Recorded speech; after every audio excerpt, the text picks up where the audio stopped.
Hi friends, welcome to Daisy's Plan. Thank you for clicking on this video. I hope that you decide to subscribe. So today is January 1st of 2022.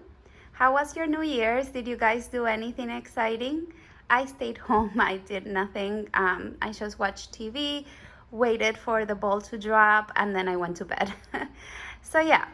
So why did I create this channel? Well, I have not a lot of debt, but I don't have any savings whatsoever, and I need to change that. I am very, very good at paying debt, but not very good at saving any money or doing anything for me.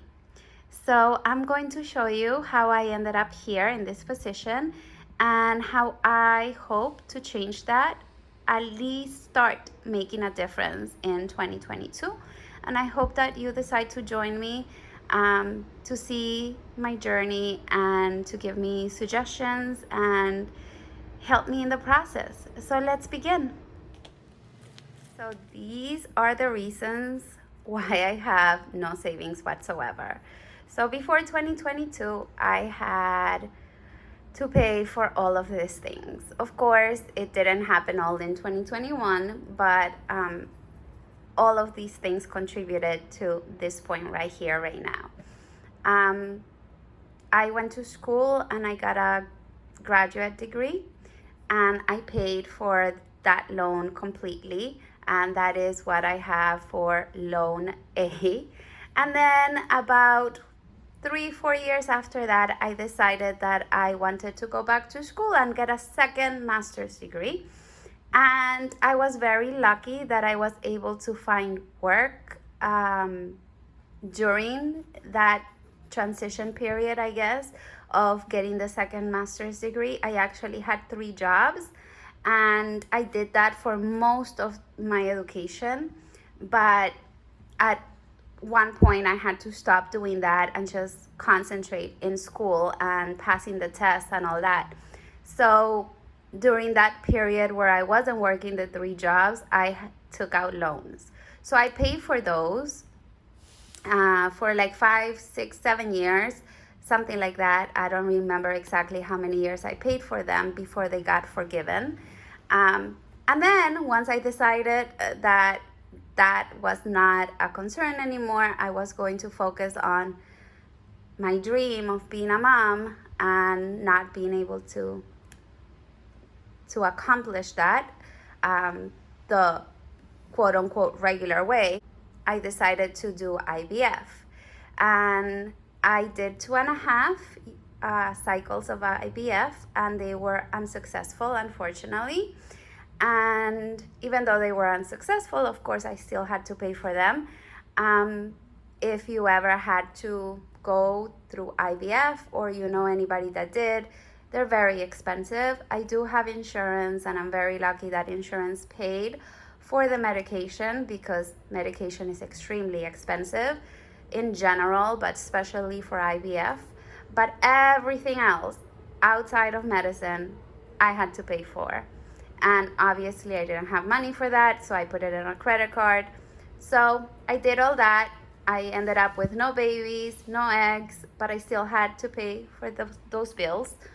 And I did. I worked extremely hard, and I was able to pay for those. But then I wasn't ready to give up on my dream, and I decided to have surgery to see if that would help the process. Unfortunately, that didn't work either, and that was also put in a credit card, and that's why I have now $4,000 of credit card debt. That's only like 1/3 of how much the surgery was, so I have paid for a lot of it already. But yeah, that's why I have no money in savings, and I want to change that this year. So this is my plan, and I hope that you decide to join me through this process. So my financial goals for 2022, first is to pay the credit card.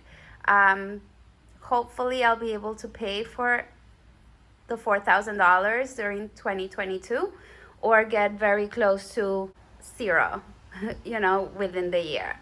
And then everything else is savings. I want to save for all these things. So the first thing I want to do is save for a down payment. I'm in the process of buying a house. I am in a program right now that helps um, people like me that don't have down payments get a house. But even though you don't have to put a down payment down, you still need to put money. And we can talk more about that in another video if you like. And then I also, once I move, I need to buy furniture.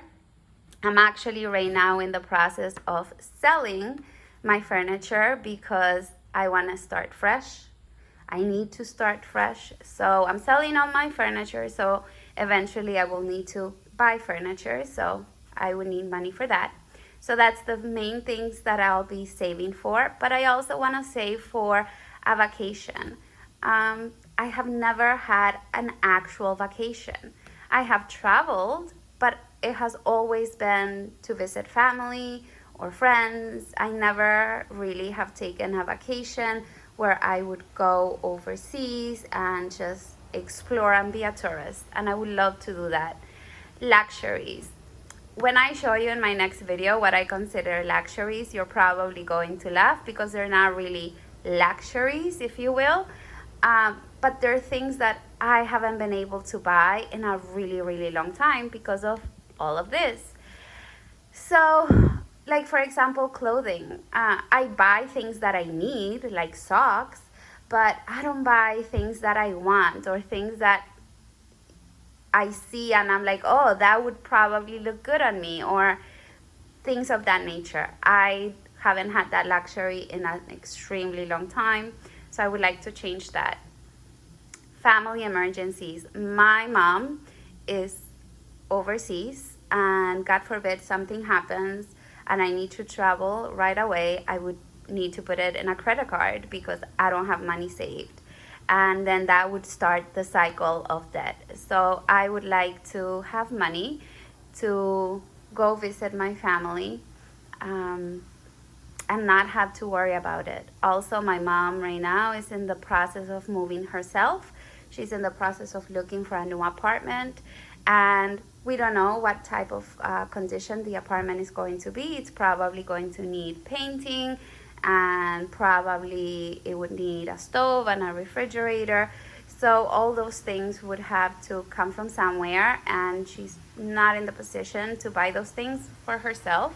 So it would probably be a split between me and my sister. So I would love to be able to have some money saved for that.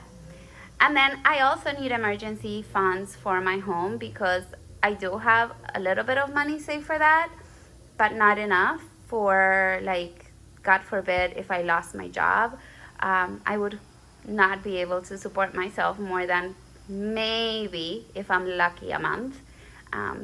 So yeah, I need to change that. And then finally, I would love to save for health and work. The type of work that I do requires me to have licenses. And as a matter of fact, 3 of them are due in May, and they're expensive. They're like $300, $400 each license. And this year I will probably have to put them in a credit card. But yeah, moving forward, I would like to have some money for that set aside. And then health. Again, I have health insurance, but co-payments are extremely expensive. Each time I go see a doctor is $30. This month alone, I had to go to 3 doctors, so that's $90. So it would be nice if I had money that I would be able to pull from to pay for those things. So besides this, I also want to do some challenges to see if I can challenge myself to save more. So I'm going to do the 100 envelope challenge without envelopes because I am very much a minimalist.